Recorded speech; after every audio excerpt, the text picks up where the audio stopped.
Hello friends! Today I have a question for you. Do you like puppets? Today's story is about a wooden puppet named Pinocchio. The original story is written by Carlo Collodi. Pinocchio is a very popular character, and this story is the Walt Disney film version. Enjoy it! Poor Jiminy Cricket's clothes were in rags. His coat was all crumpled. His fingers poked through the holes in his gloves, and his hat was in tatters. Jiminy was a traveling cricket. He had walked for miles and miles, and now he was very tired. In front of him now was the brightly lit window of a village house, and it looked very welcoming. Jiminy took a big cricket jump and landed, plop, right on the windowsill. Inside the room, Jiminy saw a toy maker, putting the finishing touches to his latest toy, a wooden puppet, in the form of a little boy. "I think I'll call you Pinocchio," the toy maker said to himself. "That's a nice name for a little boy." Figaro, the toy's maker cat, and Cleo, his goldfish, smiled approvingly. Then the toy maker said to himself, "It took me such a long time to make you, Pinocchio. Oh, how I wish you were a real boy." When the toy maker said this, two big tears rolled down his cheeks. The toy maker sighed. "Yes," he said sadly to himself, "what I would like more than anything else in this world is a son of my own." And with those words he fell fast asleep in a chair. Jiminy, who was a very kind cricket, was wondering how he could help the old man, when suddenly, swish! There in the room before him was a beautiful lady, standing in a blaze of sparkle and light. "I am the Blue Fairy," she whispered. "Geppetto the toy maker has given so much happiness to others that I have come to make his wish come true." She pointed her wand at the wooden puppet and chanted, "Awake, little Pinocchio! The gift of life is yours." Scarcely had her wand touched the puppet, then Pinocchio began to move. His eyelids fluttered, his head rocked from side to side, his arms moved slowly up and down, and his mouth opened. "I can see!" he cried. "I can speak! I can move!" Jiminy Cricket gave a cry of delight, but the Blue Fairy turned to him and said sternly, "Pinocchio has the gift of life, but he knows nothing about the world. You will have new clothes, and you must stay with him and be his conscience." "What's a conscience?" asked Jiminy, puzzled. "It is someone who will help him to avoid all the mistakes, who will tell him the things he can do and the things he must not do," replied the Blue Fairy. "I'll do it, ma'am," said Jiminy. "You can depend on me." The next day, when Geppetto awoke, the Blue Fairy had gone, but Pinocchio was all ready and waiting for the toy maker. "Good morning, Papa," he said, and he began to dance and sing. "Pinocchio!" cried the toy maker. "You're alive! The Blue Fairy has granted my wish." He was so happy that he picked up Pinocchio and danced around the room with him. Proudly Geppetto introduced Pinocchio to Figaro the cat and Cleo the goldfish, and showed him all the other toys he had made. "But now that you are alive," said the toy maker, "you must go to school and learn your lessons. Here, these are some books for you. Now off you go. Go with the other children." Pinocchio marched off down the village street, feeling very pleased at being alive. And his conscience? Well, Jiminy Cricket was nowhere to be seen. Just then Two nasty-looking strangers came round the corner of the street. One of them was called Foul Fellow the Fox, and the other was his friend Gideon the Cat. "Well, fancy that," said Foul Fellow. "A little boy made of wood." "A puppet that walks by itself with no one pulling the strings," observed Gideon. Foul Fellow pointed to a poster announcing the arrival of the famous puppet master Stromboli. "We must catch this boy and take him to Stromboli," said the nasty fox. "Hello, young man!" cried that wicked pair as Pinocchio came past them. "Where are you off to?" "To school, sir," said Pinocchio. "School? Wouldn't you rather come with us and learn to be a great actor, with your picture and all your posters and your name in every newspaper?" "Well, yes, perhaps I would," murmured Pinocchio, and suddenly he imagined himself as the famous actor, as Pinocchio the clown, Pinocchio the circus star, Pinocchio the film star. It really seemed very exciting. Just then Jiminy Cricket came hopping down the road, rather out of breath. "I must have overslept," he muttered. Pinocchio's conscience had arrived. But Foul Fellow the Fox and Gideon the Cat had seen Jiminy coming, and they hurried Pinocchio away.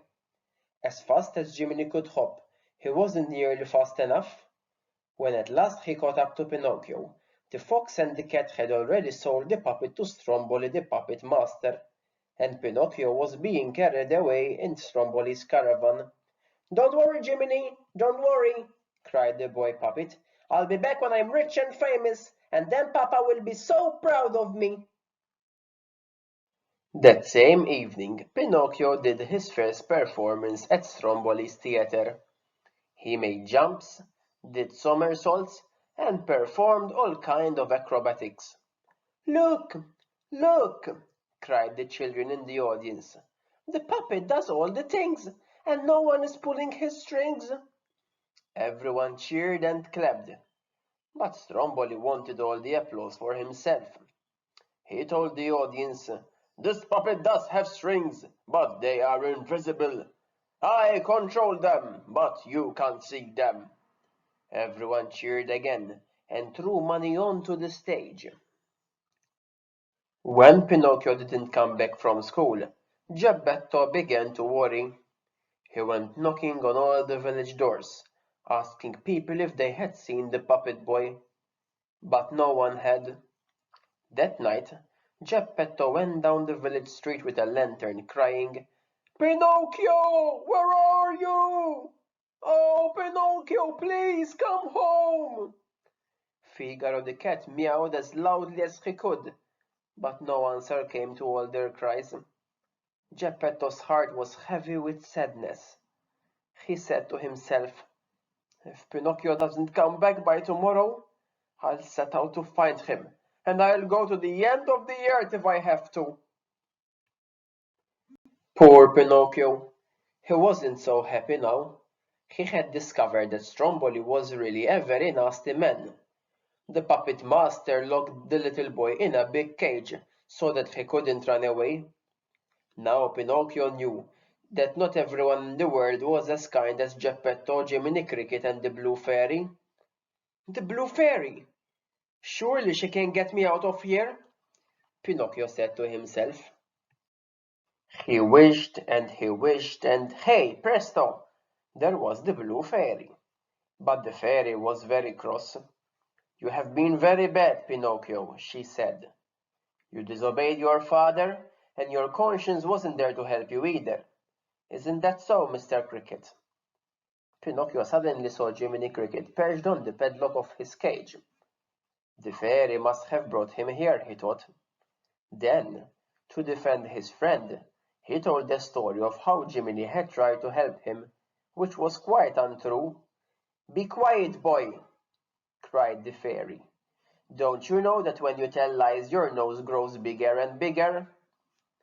Pinocchio felt his nose growing bigger and bigger, and he quickly confessed that he had made up the story. The fairy could see he was sorry, so she made his nose grow shorter again. "Oh dear," said Pinocchio, who was feeling rather ashamed of himself. "I really am sorry." "I'm sorry too," said Jiminy Cricket. The Blue Fairy tapped the cage with her wand, and the door swung open. "I've set you free, Pinocchio," she said.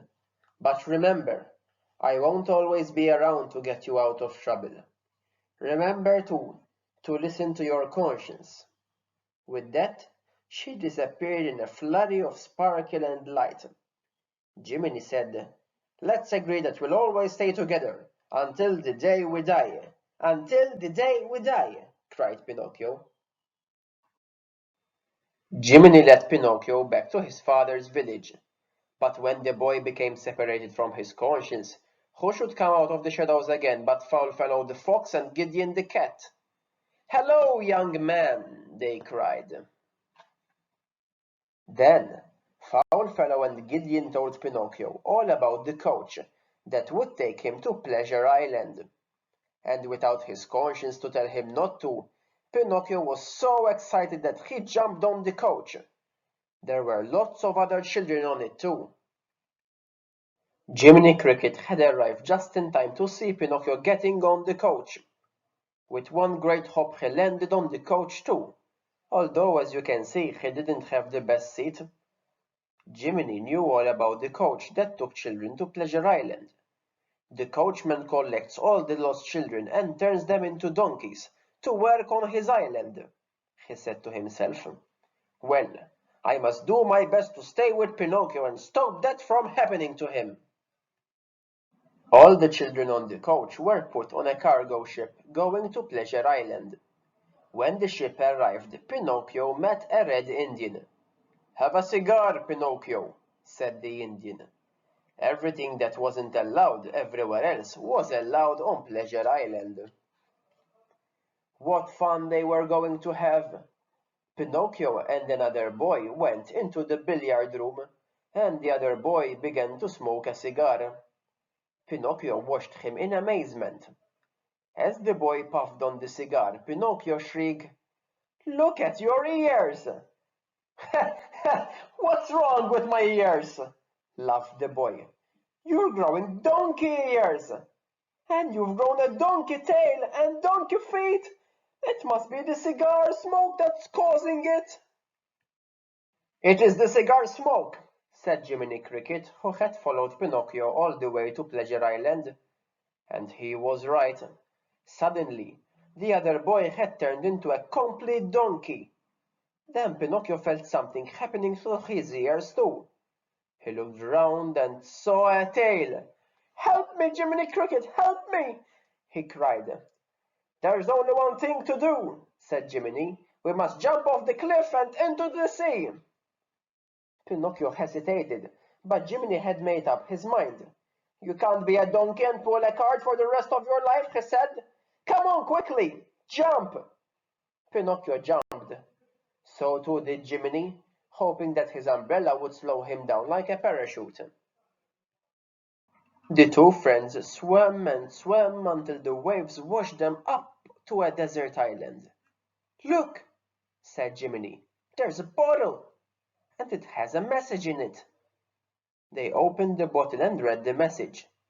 "Dear Pinocchio," it said, "I have gone to Pleasure Island to look for you, but a whale has just swallowed my boat.